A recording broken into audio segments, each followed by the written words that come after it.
Prometeo, el precio de dar demasiado. Hay figuras míticas que no solo explican el origen del mundo, sino el origen de nuestros problemas. Prometeo es una de ellas, porque su historia no trata únicamente del fuego, sino de todo lo que el ser humano es capaz de hacer con él. Si nos quedamos con la versión más conocida del mito, parecería que Prometeo hizo una sola cosa: robar el fuego de los dioses y entregárselo al hombre, y que por eso fue castigado. Pero en Prometeo encadenado de Esquilo, el panorama es mucho más amplio. Prometeo no le da al hombre una sola herramienta, le da las condiciones mismas de la civilización, le enseña el número, la escritura, la medicina, la agricultura, la navegación, la lectura del cielo, le enseña incluso a interpretar el mundo, los sueños, las señales, el fuego. Y además revela lo que estaba oculto bajo la tierra, los metales, hierro, cobre, plata, oro. Pero hay algo más. En el mito que recoge Platón en el Protágoras, Prometeo no solo da técnica, interviene en un problema más profundo. El ser humano no podía vivir en sociedad, y entonces aparece algo decisivo: la justicia, la comunidad, la posibilidad de convivir. Prometeo no solo hace posible que el hombre sobreviva, hace posible que viva con otros gracias a regalarle el saber político. Por eso, reducir a Prometeo al fuego es empobrecer el mito, porque el fuego no es solo una llama, es técnica, es conocimiento, es poder, es, en el fondo, una chispa de lo divino. Pero hay un gesto aún más profundo. En el Gorgias de Platón, Prometeo quita al ser humano la certeza del momento exacto de su muerte. El hombre sigue siendo mortal, pero ya no vive paralizado por saber cuándo morirá, y en esa incertidumbre aparece la vida.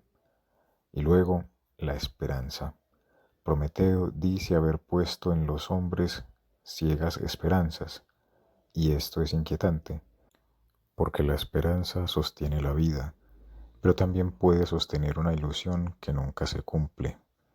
Es tanto un bien como un mal, pero es lo que hace soportable el sufrimiento. Todo esto nos muestra algo fundamental. Prometeo no es solo un creador, es una conciencia que se revela, sabe lo que hace, sabe que desafía a Zeus, sabe que será castigado, y aún así actúa. Y aquí aparece un rasgo más potente: su carácter filantrópico. Prometeo sufre por amor al hombre, por su creación, por haber decidido favorecerla, y en esto su figura anticipa algo que aparecerá más tarde en otras tradiciones. Como Jesús, Prometeo es castigado no por lo que toma, sino por lo que da. El uno encadenado a una roca, el otro a una cruz, ambos en el centro de una escena donde el sufrimiento es consecuencia del amor. Pero la historia de Prometeo puede ir todavía más atrás. Antes de ser el gran castigado del mito, fue una divinidad venerada. Como recuerda Gilbert Murray, Prometeo estaba ligado a cultos antiguos en Atenas, asociado al fuego, a los oficios, a las primeras formas de la técnica. Era una figura anterior, más primitiva que el orden de Zeus. Y aquí aparece un detalle revelador: el águila. Este animal que hoy vemos como instrumento del castigo pudo haber estado vinculado originariamente al propio Prometeo y luego pasar al imaginario de Zeus. Si esto es así, el castigo cambia de sentido. El águila no es solo un verdugo, es el símbolo de un poder nuevo que somete a uno más antiguo. Prometeo, entonces, no es solo un dios castigado, es también una divinidad desplazada, una memoria antigua que resiste. El castigo es conocido. Encadenado a una roca, un águila devora su hígado cada día y cada noche vuelve a crecer. El sufrimiento no termina, pero Prometeo no se arrepiente, y ahí está su grandeza. El héroe no es el que vence, es el que asume las consecuencias de lo que ha hecho. Ahora bien, hay algo que conviene precisar. Prometeo no es un profeta. Cuando habla del destino de Zeus, no está creando un vaticinio, está revelando un conocimiento que le ha sido dado, un saber anterior, ligado a Gaia, a Temis, a Febe. En esto se parece a Tiresias. Tiresias no inventa el destino de Edipo, lo enuncia, habla de algo que ya es, aunque aún no haya sido comprendido. Y en ambos casos, lo que dicen del futuro es mínimo, casi contenido, porque lo importante no es el anuncio, sino la figura sobre la que recae, Edipo, Zeus. El destino no gira en torno a lo que se dice, sino en torno a quien lo encarna. Revelar no es lo mismo que vaticinar.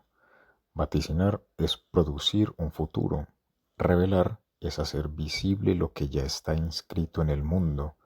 Prometeo no crea el destino, lo conoce y lo transmite. Y aquí aparece la dimensión más profunda. Como señala Murray, el conflicto de Prometeo no es solo entre dioses, es el conflicto entre el poder y la justicia. Prometeo no se revela por orgullo, se revela porque el orden del mundo no le parece justo para el ser humano, y por eso se convierte en una figura de resistencia. Incluso en el teatro esto es evidente. Con pocos actores, con recursos mínimos, Esquilo construye un conflicto absoluto. No hay exceso de acción, hay presencia, hay palabra, tensión, Prometeo frente al poder, conciencia frente a la tiranía, y quizá por eso Prometeo no desaparece. Aparece en Hesiodo, en Esquilo, en Platón, reaparece en Goethe, en Kafka y en Mary Shelley con Frankenstein o el moderno Prometeo, donde el problema vuelve bajo otra forma. El hombre crea, pero no puede controlar lo que ha creado. Y ahí está el núcleo de todo. Prometeo no solo libera al hombre, lo expone, todo lo que le da, técnica, conocimiento, poder, abre también la posibilidad del error y de la destrucción. El mismo fuego que construye puede quemar, la misma inteligencia que comprende puede dominar. Por eso Prometeo no es solo el origen del progreso, es el origen de su ambivalencia. Prometeo no es simplemente el que dio el fuego, es el que decidió que el ser humano debía vivir con todo lo que eso implica, saber, crear, equivocarse, transformar, sufrir, y tal vez por eso su castigo no es solo divino, sino profundamente humano, porque todo conocimiento tiene un precio y alguien, en algún momento, tiene que pagarlo.